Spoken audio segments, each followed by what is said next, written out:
السلام علیکم ناظرین، پروگرام سیاست یا حقیقت کے ساتھ میں ہوں آپ کی میزبان انم طارق۔ آج ہم بات کریں گے پاکستان میں ہونے والے تمام سیاسی مسائل پر، بجلی کی قیمتوں پر، مہنگائی پر۔ عوام کس طرح سے پریشان ہے، اس پر بھی ہم بات کریں گے، اور وزیر اعظم عمران خان کو کس طرح تنقید کا نشانہ بنایا جا رہا ہے۔ ہمارے بلوچی بھائی احساس محرومی کا شکار ہو رہے ہیں، ان کی احساس محرومی کو کس طرح کنٹرول کیا جائے، اس پر بھی بات کریں گے۔ مولانا فضل الرحمان کے پلان بی سے بھی آپ کو واقف کرائیں گے، اور اسی کے ساتھ ساتھ پاکستان کے علاوہ پاکستان کے پڑوسی ممالک میں ہونے والی سیاست اور ان کی حقیقت پر بھی بات کریں گے۔ بات کریں گے بھارتی سپریم کورٹ کے فیصلے کے حوالے سے، برطانوی انتخابات پر، اور سب سے امپورٹنٹ ٹاپک آج کا ہمارا مقبوضہ کشمیر پر اور مقبوضہ کشمیر میں ہونے والے حالاتوں پر۔ ان حالاتوں کو کس طرح کنٹرول کیا جائے، اس بارے میں ہم کچھ تجزیہ لیں گے۔ ہمارے ساتھ موجود ہیں سینئر اینالسٹ وقار حسین۔ جی وقار، السلام علیکم۔ وقار، جیسے کہ آپ جانتے ہیں کہ مقبوضہ کشمیر میں کیا صورتحال ہیں اور ان صورتحال کو کس طرح کنٹرول کیا جا سکتا ہے، وہاں کے طالب علموں گھر سے باہر نہیں نکل رہے ہیں، آپ اس چیز سے بخوبی واقف ہوں گے، سوشل میڈیا پر بھی کافی زیادہ وائرل ہے، تو آپ ہمیں بتائیے، میں آپ سے سب سے پہلے پوچھنا چاہوں گی کہ بھارت کس طرح مقبوضہ کشمیر میں قیادت کا خلا پر کر رہا ہے؟ دیکھیں، بھارت خشک تالاب میں نئی تجربات کی مچھلیاں تلاش کر رہا ہے، اور بھارت کی کوشش ہے کہ وہاں پر مقبوضہ جو وادی ہے نئی اسمبلی تشکیل دے کر نئے چہرے پر جمہوری ماسک لگا دیا جائے۔ لیکن یہاں پہ ایک اور غور طلب بات یہ ہے کہ بھارت نواز سسٹم کی جو دست بازو جماعتیں ہیں وہ اس بات کو تسلیم ہی نہیں کر رہی، جس کی وجہ سے وہاں کی قیادت یا تو غیر فعال ہو چکی ہے یا پھر قید و بند کی صحبتیں برداشت کر رہی ہے۔ اچھا وقار، میں آپ سے یہ بھی پوچھنا چاہوں گی کہ مقبوضہ وادی کی عوام اس دمی قیادت کو تسلیم کرے گی؟ مجھے نہیں لگتا کہ یہ ڈمی قیادت کے پاس کوئی ایسی گیدڑ سنگھی ہے کہ جس کی وجہ سے کشمیری واپس بھارت کے لیے محبت اور اطاعت کا جذبہ پیدا کرا سکیں، اور بھارت حماقتوں اور غلطیوں کے گرد گھوم رہا ہے۔ اب بھارت کو ہوش کے ناخن لینے چاہیے اور کشمیریوں کو استصواب رائے کا حق دینا چاہیے۔ ہاں ٹھیک ہے۔ اچھا وقار، مقبوضہ وادی کے حالات آپ کی نظر میں کب تک معمول پر آ سکتے ہیں؟ دیکھیں، یہ جو کرفیو ہے اور جو معاشرے کا جو وہاں پر سلسلہ ہے، یہ طاقت کی جو فضا قائم کر رکھی تا دیر قائم نہیں رہ سکتی۔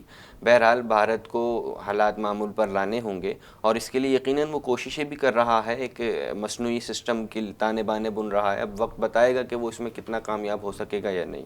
اچھا، میں نے تھوڑا ٹائم پہلے سوشل میڈیا پر دیکھا تھا کہ بھارت کی خود کی جو قوم ہے وہ بھارت کے خلاف ہے، وہ سمجھتی ہے کہ مقبوضہ کشمیر میں جو حالات ہیں ان کا ذمہ دار بھارت ہے۔ اس بارے میں آپ کیا کہیں گے؟ دیکھیں، وہاں پر ایک عوامی سطح پر حکومتی اقدامات جو کر رہی ہے موجودہ، اس کے خلاف تو عوامی سطح پر آوازیں اٹھ رہی ہیں، اپنی گورنمنٹ کے اگینسٹ وہ باتیں کر رہے ہیں، انہیں لگتا ہے کہ ہماری گورنمنٹ ٹھیک نہیں کر رہی ہے۔ چلیں وقار، اس بارے میں تو مزید بات کریں گے، لیکن سب سے دوسرے ٹاپک پر ہم بات کریں گے بلوچستان کے حوالے سے۔ جو بلوچی ہمارے بھائی ہیں ان کے حوالے سے میں آپ سے ایک سوال کرنا چاہوں گی۔ بلوچستان میں محکمہ اراضی کے ریکارڈز کو جدید ٹیکنالوجی سے منظم کرنے کے فیصلے پر عوام کو کتنا زیادہ فائدہ حاصل ہوگا؟ دیکھیں، بات پہلے تو میں آپ کو بتانا چاہتا ہوں کہ صوبہ بلوچستان بلا شبہ معدنی وسائل سے مالا مال صوبہ ہے، اور وہاں پر اب جو بلوچستان ہے کہ بین الاقوامی سرمایہ کاری کی وجہ سے ترقی اور خوشحالی کی منازلیں طے کرنے کا منتظر بھی ہے، اور ان حالات میں حکومتی سطح پر یہ کوشش کی جائیں کہ بھئی وہاں کی اراضی کو ہم رجسٹرڈ کر دیں یا کمپیوٹرائز کر لیں، یہ بہت خوش آئند ہے،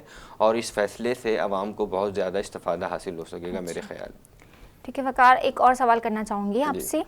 آپ کیا سمجھتے ہیں کہ بلوچی بھائیوں کے احساس محرومی کو کس طرح کنٹرول کیا جائے؟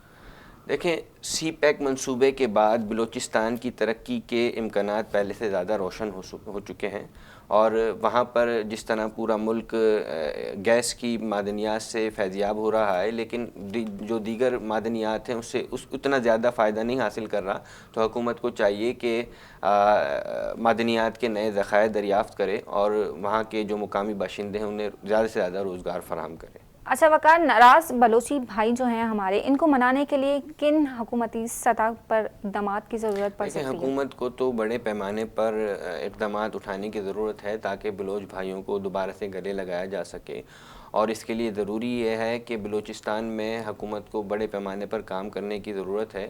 تاکہ بلوچ بھائی ہماری طرف اپنا ایک مثبت سوچ ہماری طرف راغب کر سکیں، اور حکومت کو چاہیے کہ وہاں پر روزگار کے مواقع پیدا کرے اور وہاں کے جتنے بھی مقامی باشندے ہیں ان کو قومی سطح پر مزید مواقع ملیں تو یہ مناسب زیادہ عمل رہے۔ اچھا وقار، بات کریں گے ٹیکسٹائل کے حوالے سے، ٹیکسٹائل صنعتوں کی زوال کی آخر کیا وجہ ہے؟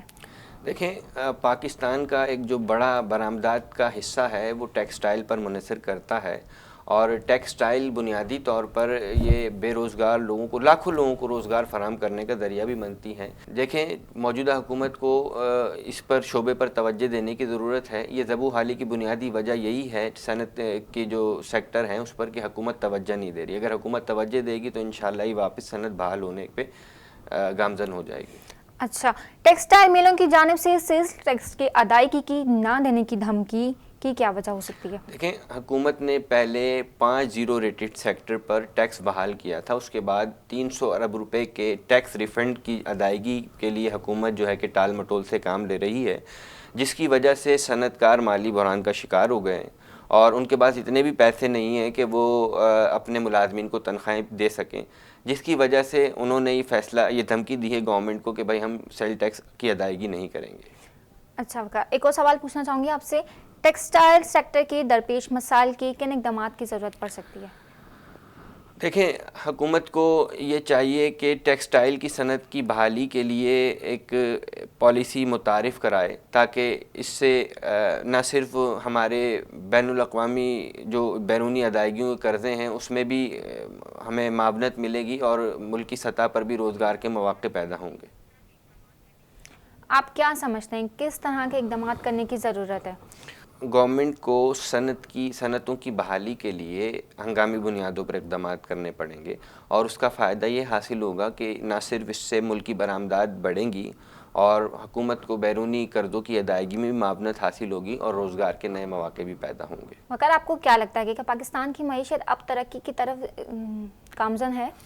جی بالکل، حکومت کی سطح پر جو وزارت صنعت اور وزارت خزانہ اور جو ایف بی آر اور دیگر جتنی معاشی ہمارے ماہرین ہیں اس طرح کی پالیسیاں مرتب کر رہے ہیں، گو کہ یہ ہمارے اوپر کٹھن مرحلہ ہے، لیکن ان کی یقین دہانیاں تو یہ بات مسلسل ان کا یہ بیانیہ ہے کہ تھوڑا وقت، وزیر اعظم بھی یہ کہتے آ رہے ہیں کہ ہمارے اوپر تھوڑا سا مشکل اور کٹھن وقت ہے، لیکن وہ کہتے ہیں کہ مجھ پر بھروسہ رکھو، میں عوامی خوشحالی کی پالیسیاں میں نے ہدایت کی ہے وزارت خزانہ کو بھی، اور دیگر جو ماہرین ہیں ان کی ٹیم ہے ان کو ہدایت کی ہے کہ بھائی عوامی خوشحالی کی پالیسیاں مرتب کی جائیں، اور یہ یقیناً ان کا بیانیہ رہا ہے وزیر اعظم کا کہ کچھ وقت کے لیے ہماری پریشانیاں یہ بہت جلد انشاءاللہ دور ہو جائیں گی۔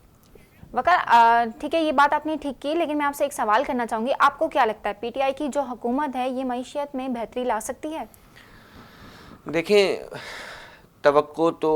توقع کے بغیر تو کوئی کام نہیں ہوتا۔ ہم نے ماضی کی حکومتوں کو بھی دیکھا ہے، اور عوام بھی اتنے لوگوں کو، یہ ہمارے لیے ایک نیا تجربہ ہے عمران خان کی صورت میں۔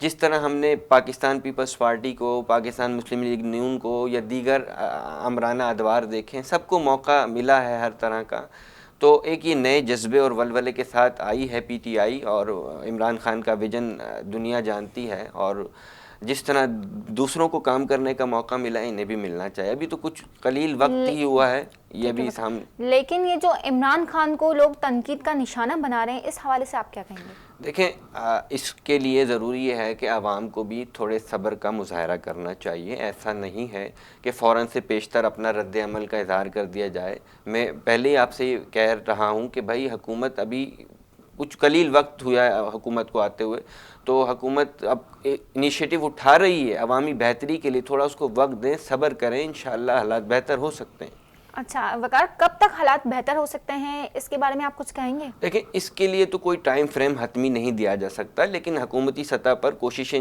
کی جا رہی ہیں۔ یقیناً وزارت جو ہماری خزانہ ہیں اور جو یہ ہمارے مشیر ہیں عبدالحفیظ شیخ، عالمی مالیاتی اداروں سے بھی اس پر ڈسکس چل رہی ہے ان کی، اور انشاءاللہ ملک میں وہ چاہتے ہیں کہ بہتر پالیسیاں مرتب کریں جس کی وجہ سے عوام کو خوشحالی نصیب ہو۔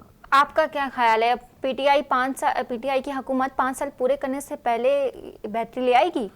دیکھیں، انشاءاللہ توقع تو کی جا سکتی ہے، اور عمران خان کا بھی یہی کہنا ہے، اور انہوں نے بیشتر مواقع پہ کہا ہے کہ انشاءاللہ بہت جلد ملک میں خوشحالی لوٹے گی، ترقی ہوگی، اور ان کا تو یہی بیانیہ ہے، اور ہم بھی توقع کر سکتے ہیں بحیثیت ایک عوام۔ اپوزیشن لیڈرز جو ہیں وہ عمران خان کو تنقید کا نشانہ بناتے ہیں، آپ کو کیا لگتا ہے اس حوالے سے؟